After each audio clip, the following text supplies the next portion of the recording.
Nagsisimula ang pelikula noong 1930 sa isang maliit na farmhouse sa South Africa. Isang British na ina na kamakailan ay naging byuda at nagsilang ng isang batang lalaki na nagngangalang Peter Philip Kenneth, in short PK. Siya ay namumuhay ng simple at inaalagaan ng mabuti ng kanyang ina at yaya. Ang anak ng yaya na si Tondoray ay ang kanyang matalik na kaibigan at ginagawa nila ang kanilang mga naiisip ng magkasama. Ang nanay ni PK ay nagtuturo sa kanila sa farmhouse sa abot ng kanyang makakaya. Tila payapa ang takbo ng buhay para kay PK hanggang sa mamatay ang lahat ng baka na kanilang pinagkukunan ng gagstusin dahil sa isang mahiwagang sakit. Ang kanyang ina ay dumanas ng nervous breakdown dahil dito at pinapayuhan na magpahinga ng lubusan. Bilang resulta, ang maliit na si PK ay ipinadala sa isang boarding school habang siya ay nagpapagaling. Sa kasamaang palad, ang tanging boarding school na kanilang kayang bayaran ay ang pinapatakbo ng mga Afrikaner. Ito ang mga European na nanirahan sa South Africa noong 1680s at kilala rin bilang mga puting Aprikano. Sa unang araw ng paaralan, dumalo si PK sa isang lecture sa kasaysayan kung saan ipinaliwanag ng propesor na ang mga Ingles ay nakipaglaban sa mga Afrikaner para sa pagkontrol ng lupain at ipinadala sila sa kampong piitan. Pagkaraan ng mga siglo, ang isang konserbatibong pamahalaan ng Afrikaner ay sa wakas ay nahalal para sa kapangyarihan na humantong sa diskriminasyon sa lahi laban sa parehong Ingles at mga itim. Napagtanto ni PK na siya lamang ang nag-iisang English boy sa paaralan at ang ibang mga estudyante ay tumitingin sa kanya, tahimik na sinisisi siya sa pagkamatay ng kanilang mga ninuno. Isang binatilyo na estudyante na nagngangalang Yapi Botha ang dumura pa sa mukha ni PK. Kinagabihan, kinorner siya ng kanyang mga kaibigan na maton sa banyo, tinutuya siya at tinatawag siyang peace cup o peace head. At sa pilitang hinila siya sa shower at inihiyan. Ang ibang mga estudyante ay hindi nakikialam, sa halip, natutuwa sila sa kanyang kahihiyan. Ang matinding pambubuli ay nagdudulot kay PK na magkaroon ng ugali ng pag-ihi sa kanyang short dahil sa pagkabalisa. Isang gabi, ibinalita ng gwardya kay PK na pumanaw na ang kanyang ina. At siya ay dinala pabalik sa farmhouse para sa libing kung saan muli niyang nakasama ang kanyang yaya at si Tondoray. Dahil umalis siya pagkatapos na magkasakit ang kanyang ina, nakaramdam si PK ng matinding pagkakasala sa kanyang pagkamatay. Madalas niyang iniisip kung mabubuhay ba siya kung nanatili siya para tumulong sa pag-aalaga sa kanya. Kalaunan, ibinahagi ni PK sa kanyang yaya ang pambubuli na dinaranas niya sa paaralan. Lagi siyang nagmamalasakit kay PK na parang sarili na niyang anak ito at siya na lang ang natitirang pamilya nito. Kasunod nito, nanawagan ng yaya ni PK sa pinakadakilang manggagamot mula sa kanyang tribo, si Dabu Lamanzi. Upang matulungan siyang malampasan ang kanyang mga takot, si Dabu Lamanzi ay nagsasagawa ng isang ritual na naglalagay kay PK sa kawalan ng ulirat. Gamit ang kanyang kapangyarihan sa pagpapagaling, tinulungan niya ang maliit na bata na ilabas ang kanyang malalim na mga takot at madalas na nangyayari sa kanya dahil sa pagmamalupit ng mga maton. Binigyan niya si PK ng manok na pinangalanan niyang Mother Courage para gabayan siya sa kanyang paglalakbay. Siya ay naging kanyang matalik na kaibigan sa kanyang pagkabata dahil ang kanyang tanging nabubuhay na kamag-anak ay ang kanyang lolo sa Congo at pinabalik si PK sa boarding school. Kasama niya si Mother Courage at binabantayan niya ang mga maton tuwing gabi. Makalipas ang isang buwan, lumabas ang balita na nagsimula na ang digmaan sa Europa. Noong gabing iyon, kinuha sina PK at Mother Courage sa kanilang dorm at dinala sa isang bulwagan. Doon, nakatayo si Botha sa harap at nagsasagawa ng isang kunwaring pagliliti sa korte ng Nazi laban sa kanila. Ibinunyag niya ang kanyang pagkahumaling kay Hitler at ipinahayag ang kanyang pagkamuhi sa mga Ingles na pinanagot si PK sa pagkamatay ng libu-libong Afrikaner sa panahon ng digmaan. Ang kawawang maliit na si PK ay nakatayo sa takot habang si Botha ay nangakong paparusahan siya at ang lahat ng mga Englishmen nang naaayon. Di nagtagal, inutusan ni Botha ang ibang mga estudyante na bitiin si Mother Courage. Nakiusap si PK sa kanila na huwag siyang saktan, ngunit hindi nila siya pinansin. Ibinitin nila siya sa kisame at pinatay siya ni Botha gamit ang isang bato mula sa isang tirador. Galit na galit, sinunggaban ni PK si Botha na paatras siya sa isang maliit na flagpole na tumusok sa kanyang puwitan. Nagtawanan ng ibang mga estudyante habang si Botha ay nanginginig sa sakit. Dahil sa kahihiyan, inutusan ni Botha na isabit ng patiwarik sa kisame si PK tulad ni Mother Courage. Ang mga mag-aaral ay nagsimulang kumanta ng sabay-sabay upang bitiyin si PK na lalong nagpainit kay Botha. Hinampas niya si PK ng bato mula sa kanyang tirador at nawalan ng malay.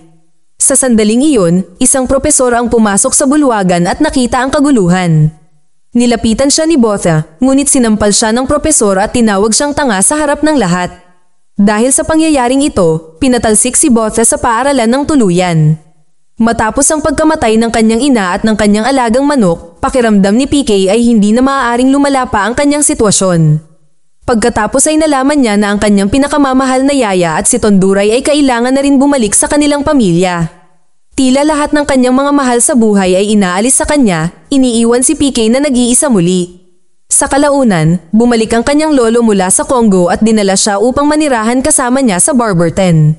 Sa kasamaang palad, nabigo siyang bumuo ng isang bonding kasama si PK, kaya ipinakilala siya ng kanyang lolo sa isa sa kanyang mga kaibigan. Dito ay makikilala natin si Carl Doc von Wallenstein, na mas kilala bilang Doc.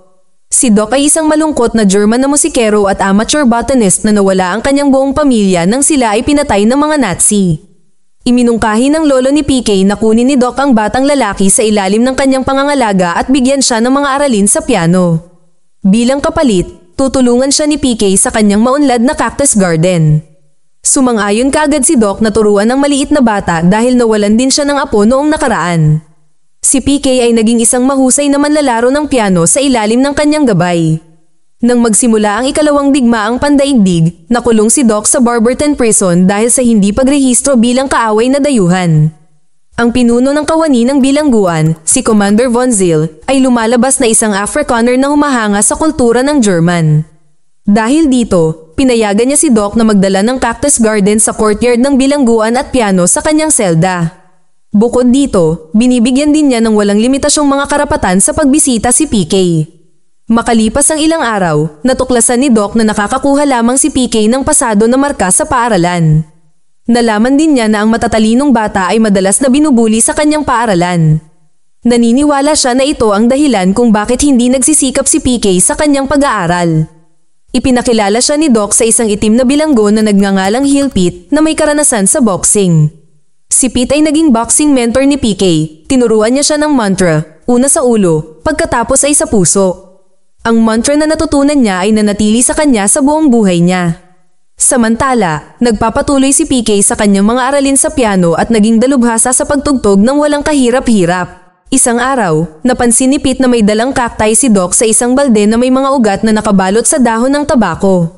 Kahit na ito ay labag sa batas, si Pete ay pribadong nagtanong sa kanya kung maaari niyang panatilihin ang tabako.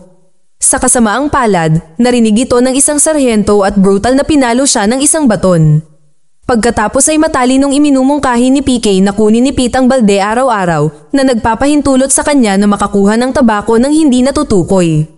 Ang eksena pagkatapos ay pinutol sa 5 taon mamaya. Patuloy na nagsasanay si PK kasama si Pete sa bilangguan. Sa huli ay nanalo siya sa Inter-Prison Boxing Championship sa edad na 12. Samantala, ang hardin ng cactus ni Doc ay yumayabong habang siya ay nagtatanim at nagpapataba ng cacti na dinadala ni PK mula sa kanyang tahanan sa Barberton. Patuloy din silang nagsusuplay ng tabako kay Pete at sa iba pang mga bilanggo ng palihim. Si PK, na palaging mabait at mahabagin, ay naging opisyal na manunulat ng liham para sa mga bilanggo. Maraming mga bilanggo ang nagsimulang tumawag kay PK bilang Rainmaker. Ito ay dahil nagdadala siya ng kapayapaan at pakikitungo sa lahat, anuman ang kanilang tribo. Unti-unting nababatid ni PK ang mga kakilakilabot na kinakaharap ng mga itim na preso. Ang mga tanod na Afrikaner ay pinipigilan sila sa ilalim ng kakilakilabot na mga kondisyon at madalas silang binubugbog. Isang araw, binigyan ni Doc si Pete ng isang balde ng tabako para sa kanyang sarili at sa iba pang mga bilanggo. Gayunpaman, napansin ni Sargento Borman si Pete mula sa malayo at tinawag siya. Pagkatapos ay pinahiya siya ng gwardya sa pamamagitan ng paglalagay ng dumi sa kanyang sapatos at pinipilit itong kainin ni Pete. Sa kabila ng pagkakaroon ng pagkakataon na sisihin ng ibang mga bilanggo, lumuhad si Pete at kinain ng dumi habang ang ibang mga bilanggo ay nanonood ng may awa. Labis na nasaktan si PK na makitang sobrang pinapahirapan si Pete na mahal at nirerespeto niya. Pagkaalis ng gwardya, sumugod sina Doc at PK para tulungan si Pete na makatayo at kumanta ang iba pang mga preso para igalang ang kanyang katapangan. Kasunod nito, lumabas ang balita na malapit nang matapos ang digmaan. Masayang ibinahagi ni Doc ang balitang ito kina Pete at PK na binanggit na sa wakas ay makakabalik na siya sa Germany. Gayunpaman, nalulungkot si PK na maaaring hindi na niya makita si Doc. Di nagtagal, hiniling ng komandante kay Doc na mag-organisa ng isang konsyerto upang ipagdiwang ang taunang pagbisita ng komisyoner ng bilangguan. Kahit na sa una ay nag-aalangan, pumayag si Doc sa kahilingan ni Pete. Silang tatlo ang nagpaplano ng konsyerto, kasama si Doc na magandang tumutugtog ng piano. Si PK ay may tungkulin sa pagsulat ng liriko at pagsamasamahin ang tatlong tribo ng mga bilanggo upang kumanta sa kani-kanilang wika. Ang catch ay ang mga liriko ay naghahatid ng damdamin ng mga itim na bilanggo. Ang kanta ay banayad na iniinsulto at inaatake ang mga guard ng Afrikaner sa mga wikang hindi nila naiintindihan. Sa gabi ng konsyerto, naghahanda sina PK, Doc, at ang mga preso para sa kanilang pagtatanghal. Napansin ni PK ang pagkawala ni Pete, ngunit tiniyak ni Doc na darating si Pete sa lalong madaling panahon. Samantala, nagmamadaling sumama si Pete sa karamihan dahil huli na siya sa palabas. Paglabas pa lang niya sa kanyang selda, nakasalubong niya si Sergeant Borman. Pinahinto niya si Pete at hiniling na isalin niya ang lyrics ng kanta na kanilang kinakanta. Sinisisi din siya ng sarhento sa pagsisimula ng konsyerto at sinimulan siyang salakayin. Sawang-sawa na sa pang-aabuso, buong tapang na isinalin ni Pete ang lyrics na tinatawag na duwag ang mga gwardya. Dahil sa galit, malupit siyang binugbog ng sarhento habang patuloy na kumakanta at nag-e-enjoy sa palabas ang mga bilanggo. Ilang sandali pa, nakita ni PK si Sergeant Borman na nasa likod ng entablado at ang kanyang damit ay may mantsa ng dugo. Nang mapagtantong may mali, nagmadaling umalis si PK para mag-imbestiga. Pagkatapos ay natuklasan niya si Pete sa bakuran na nasa kanyang huling hininga dahil sa pambubugbog ng opisyal. Sa kanyang huling hininga, inulit ni Pete ang mantra sa kanya, una sa ulo, pagkatapos ay sa puso at namatay sa mga bisig ni PK. Nang sa wakas ay natapos na ang digmaan, bumalik si Doc sa Germany. Naaalala ni PK ang mga mahal niya sa buhay na nawala sa kanya at muling naramdaman ang kanilang pagkawala dahil naiwan siyang mag-isa muli. Ang eksena pagkatapos ay lumipat sa 6 na taon at si PK ngayon ay 18 taong gulang na at nag-aaral sa isang prestihiyosong paaralan kung saan siya ay napakahusay sa akademya. Nakamit niya ang paggalang ng punong guro ng paaralan at isang scholarship para sa kanyang pag-aaral. Ang kanyang pinakamalapit na kaibigan ay si Mori, ang kanyang manager na nag-aayos ng mga laban sa boxing para sa kanya. Si PK ay nakatakdang makipagkumpetensya sa isang boxing championship kung saan napansin niya ang isang Afrikaner na babae sa audience na nag-cheer para sa kanya. Naintriga, tinanong niya si Mori na alamin ang kanyang pagkakakilanlan. Nanalo si PK sa kampyonato na pinahanga ang buong madla. Kalaunan ay isiniwalat ni Mori na ang babae ay si Maria Maris, ang anak ng isang kilalang opisyal sa National Party na naninirahan sa isang boarding school. Sa kabila ng mga babala ni Mori, lumabas si PK isang gabi upang makilala si Maria. Ipinaalam niya sa kanya na hindi papayag ang kanyang ama na makipag-date siya sa isang English boy. Ngunit hindi siya napigilan nito, nagpa siya si PK na humingi ng pahintulot sa kanyang ama. Sa isa pang pagkakataon, dinala ni Mori si PK upang makipagkita sa isang boxing trainer na nagngangalang Mr. Greenwald para mapahusay ang kanyang mga kasanayan. Bagamat sa simula ay nag-aalangan, nagbago ang isip ni Mr. Greenwald nang makita niyang lumaban si PK sa ring. Siya ay nananatiling humanga sa kanyang lakas at husay. Ang pagganap ni PK, kabilang ang kanyang 8-punch combination, ay umaani ng papuri mula sa trainer at sa kanyang kalaban.